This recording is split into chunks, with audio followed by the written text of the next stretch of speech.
Hello everyone. आज हम चर्चा करेंगे बहुत ही कॉमन एंड बहुत बड़े लाइफस्टाइल डिसऑर्डर के बारे में, कॉन्स्टिपेशन के बारे में। Yes, but first of all I would like to invite you all to like us on our Facebook page, to subscribe us on our YouTube channel and to follow us on our Instagram page too. So to get more updated with us. So आज का जो हमारा चर्चा का विषय है, जो हमारा सब्जेक्ट है, वो है कॉन्स्टिपेशन, जिसको हम हिंदी में कब्ज बोलते हैं। आयुर्वेद में हम मलबद्धता या कोष्ठबद्धता बोलते हैं। और जो ना कि एक नॉर्मल डिसऑर्डर है, इवन वो बहुत सारी बड़ी बीमारियों की जड़ उसको हम बोल सकते हैं, जिसकी वजह से बहुत सारी बड़ी प्रॉब्लम लाइक माइग्रेन है, ग्रेइंग ऑफ हेयर है, वीकनेस ऑफ आईसाइट है, स्किन डिसऑर्डर है, फीकल इन्फेक्शन है, और भी बहुत सारी प्रॉब्लम जिसकी वजह से क्रिएट होती हैं।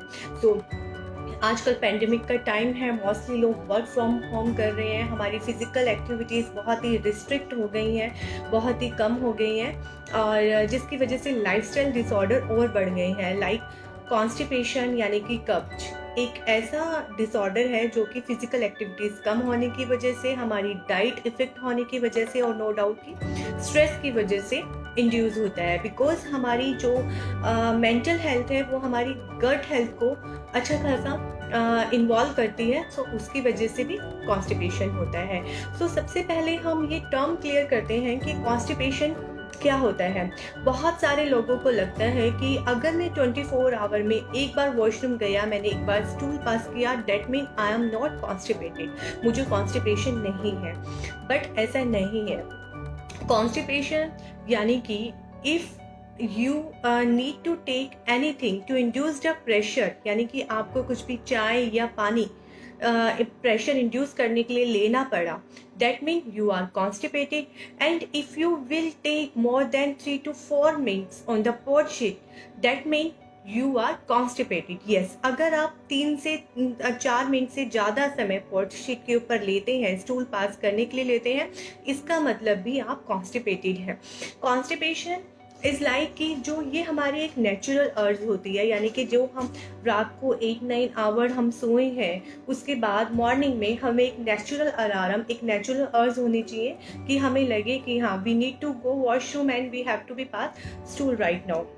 अगर ऐसा नहीं है, हमें प्रेशर इंड्यूस करने के लिए कुछ वेट करना पड़े, या उसके लिए हमें कुछ भी खाना पड़े, कोई मेडिसिन, कोई पेट साफ करने का चूर्ण, ऐसा कुछ लेना पड़े, so that mean we are constipated. So काफ़ी लोगों को कॉन्स्टिपेशन का टर्म क्लियर नहीं होता। बहुत से लोग यही सोचते हैं कि मैं 24 आवर्स में एक बार गया, आई एम नॉट कॉन्स्टिपेटेड, बट ऐसा नहीं है।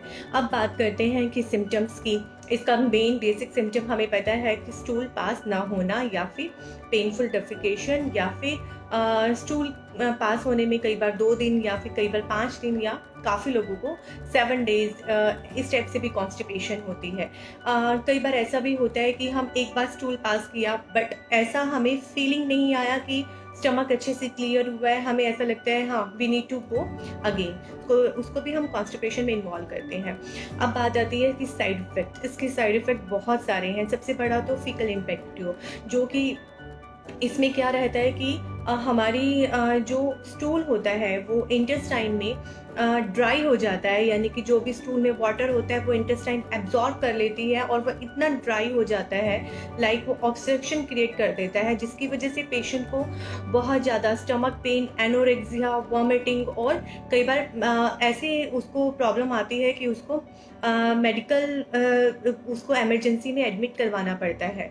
सो ऐसी प्रॉब्लम आ सकती है। प्लस में इसकी वजह से माइग्रेन, हेडेक, इरिटेशन, और IBS यानी कि irritable bowel syndrome, and skin disorder बहुत तरह के हो सकते हैं। और आईसाइट वीक अगर बच्चों में है, greying of hair, hair fall, इसकी वजह से associated metabolic disorders like diabetes है, थायराइड है, इस टाइप की प्रॉब्लम्स हो सकती हैं। बिकॉज अगर बॉडी में टॉक्सिसिटी होगी तो अकॉर्डिंग टू आयुर्वेदा हमारे जो दोषास हैं वो बैलेंस में नहीं रहेंगे, और हमारी मेटाबॉलिक एक्टिविटी डिस्टर्ब होगी।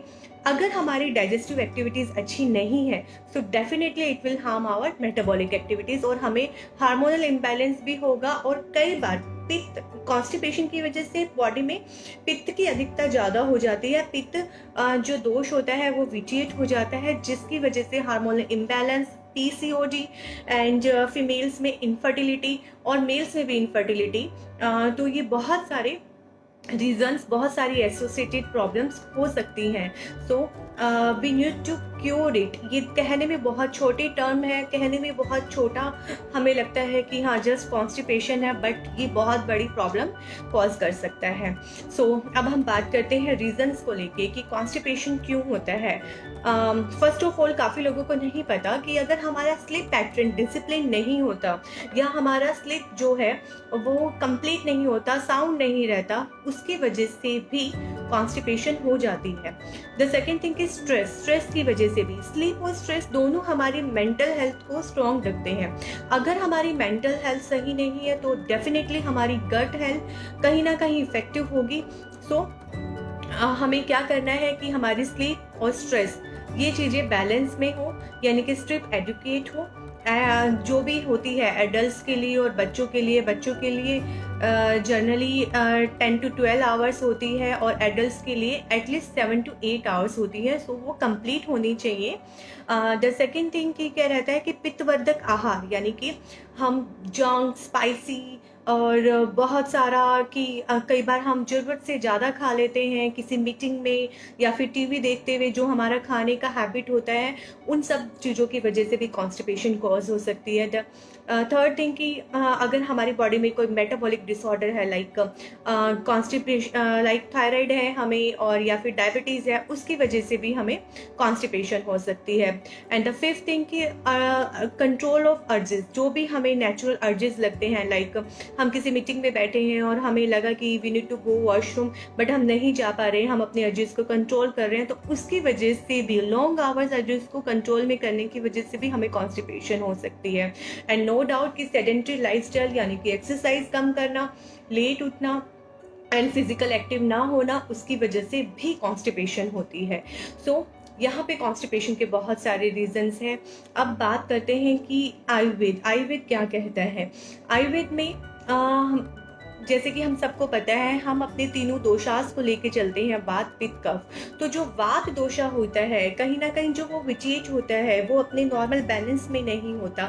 जो अपान वायु होती है वो आराम से अपना काम नहीं कर रही होती, किसी की वजह से, स्ट्रेस की वजह से, स्लीप की वजह से, सेडेंटरी लाइफस्टाइल की वजह से या अदर एसोसिएटेड किसी प्रॉब्लम की वजह से अगर वात डिसऑर्डर डिस्टर्ब है, तो डेफिनेटली कि उसकी वजह से भी हमें प्रॉब्लम होती है कॉन्स्टिपेशन की। तो आयुर्वेद में हम सबसे पहले बात को स्पेसिफाई करते हैं। हम ऐसी चीज़ें या ऐसी मेडिसिन या ऐसा लाइफस्टाइल पेशेंट का करते हैं जिससे कि उसकी वात जो है, जो वात उसका दोष है, वो बैलेंस में आए, वो प्रॉपर स्पेसिफाई हो, तो उसके लिए हम काम करते हैं। सो अब आयुर्वेद में हम इसको 4 तरह के ट्रीटमेंट से ट्रीट करते हैं, लाइक डाइट, आहार, होम रेमेडीज़, जर्नल रेमेडीज़ हम पेशेंट को बताते हैं। फिर हमारी कुछ आयुर्वेदिक थेरेपीज़ हैं, पंचकर्माज हैं, उसके through. And the fourth one is औषध चिकित्सा, यानी कि आयुर्वेदिक मेडिसिन, उनके थ्रू हम इसको ट्रीट करते हैं। अब बात करते हैं डाइट की। जैसे कि कॉन्स्टिपेशन में हम सबको पता है कि we all have to be take the fibre diet, हम सबको फाइबर डाइट लेनी चाहिए। प्लेंटी ऑफ वाटर हमें लेना चाहिए, वाटर इनटेक अच्छा खासा रखना चाहिए। सो जैसे कि समर्स में हमें एटलीस्ट 8 to 9 ग्लास वाटर लेना चाहिए और विंटर्स में एटलीस्ट 7 ग्लास वाटर हमें पर डे एडुकेट रखना चाहिए। एंड उसके साथ साथ physical exercise, physically activity, at least walk हमें करनी चाहिए। अब बात करते हैं कि होम रेमेडीज़ आयुर्वेद क्या कहता है। होम रेमेडीज़ में जो एक जनरल चीज़ें जो सब लोग ले सकते हैं, कैस्टर ऑयल को बेड टाइम पे हम ल्यूकवार्म वाटर के साथ ले सकते हैं।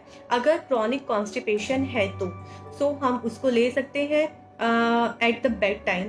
तो उसकी वजह से क्या रहेगा कि वो लैक्सेटिव का काम करेगी, प्रोगेशन का काम करेगी और कॉन्स्टिपेशन को नॉर्मलाइज करने में जो भी वो प्रॉब्लम है उसको सॉल्व करेगी। द सेकेंड थिंग कि isabgol herb, that is very normal thing, आप उसको ले सकते हैं। वो इंटेस्टाइन के लिए हैबिचुअल नहीं होती है और लैक्सेटिव होती है। द थर्ड वन इज जो आयुर्वेद बोलता है वो है कि ल्यूकवार्म जो भी मिल्क है या वाटर है उसके अंदर घी लेना। वो डेट्स ऑल डिपेंड कि आपकी सिस्टमिक आपको कोई इलनेस ना हो, उसके साथ कोई प्रॉब्लम ना हो।